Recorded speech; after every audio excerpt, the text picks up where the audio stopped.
Hello friends, praise the Lord. எப்பொழுதுமே உலக மனுஷங்க மட்டும் இல்லாமல் ஆவிக்குரியவர்களும் விரும்புகிற எதிர்பார்க்குற முக்கியமான ஒரே காமனான விஷயம் என்னன்னா அன்பான ஒரு 4 வார்த்தை.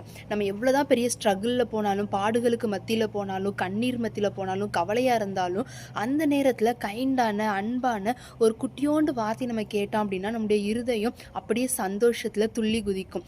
அதனால் ஏசப்பா எப்படிப்பட்டவங்களா இருக்காங்க தெரியுமா? எப்பொழுதுமே அன்புள்ளவராகவே இருக்கிறாங்க. நம்ம கூட ஒருவேளை நம்மளை ஆற்றுவதற்கு தேற்றுவதற்கு யாருமே இல்லாமல் இருக்கலாம். ஆனால் ஏசப்பா எப்பொழுதுமே நம்மளை ஆற்றுகிறவரா, தேற்றுகிறவரா, அன்பு காட்டுகிறவரா நம்ம கூடவே இருக்கிறாங்க. ஸோ நம்மளும் எப்பொழுதுமே அவரை போலவே இருக்கணும். நம்ம கூட இருக்கிறவங்க எப்பொழுதுமே சந்தோஷமா இருக்கிறதுக்கு நம்மளும் அன்பான வார்த்தைகளை அவங்க கிட்ட பேசுகிறவங்களா காணப்படணும். அப்பதான் நம்ம பட்ட கஷ்டம் மாதிரி மற்ற யாருமே படாம நம்ம அநேகரை சந்தோஷமா கர்த்தருடைய வழியில நடத்த முடியும். என்ன ஃப்ரெண்ட்ஸ், உங்க கூட இருக்கிறவங்களை சந்தோஷமா வழி நடத்துறதுக்கு ஏசப்பாவை போல எப்பொழுதுமே அன்பான வார்த்தைகளை பேசுவதற்கு நீங்க ரெடியா?